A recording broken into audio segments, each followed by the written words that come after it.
કુરુક્ષેત્રના વિશાળ યુદ્ધ મેદાનમાં બે મહાસેનાઓ સામસામે ઊભી હતી.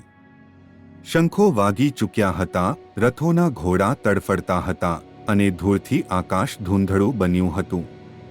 પરંતુ આ ગર્જના વચ્ચે એક યોદ્ધાના હૃદયમાં શાંતિ છવાઈ ગઈ હતી, અર્જુનના હૃદયમાં.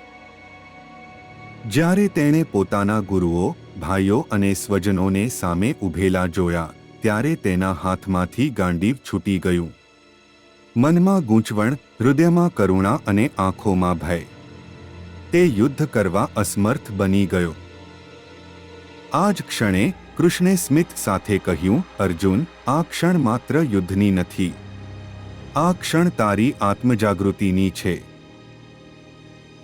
કૃષ્ણે સમજાવ્યું કે જીવનમાં દરેક વ્યક્તિને એક કર્તવ્ય મળ્યું છે.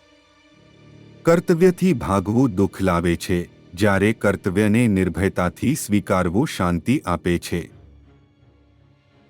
કર્મ કર, પરંતુ ફળની આસક્તિ રાખશો નહીં, તેઓ કહે છે. આ નિષ્કામ ભાવ મનને શુદ્ધ કરે છે અને જીવનને સ્થિર બનાવે છે.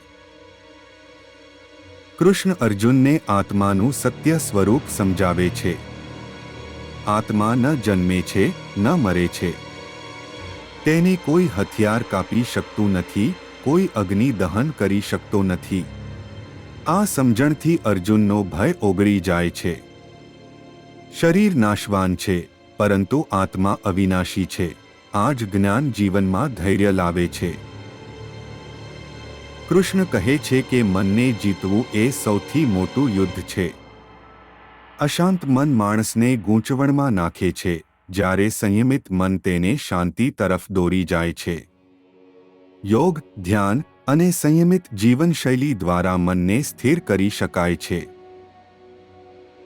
કૃષ્ણ અર્જુનને બતાવે છે કે દિવ્ય સુધી પહોંચવા માટે અનેક માર્ગો છે. નિષ્કામ કર્મનો માર્ગ, ભક્તિનો માર્ગ, જ્ઞાનનો માર્ગ, ધ્યાનનો માર્ગ. ભલે માર્ગ અલગ હોય, પરંતુ લક્ષ્ય એક જ છે, પરમાત્માની અનુભૂતિ.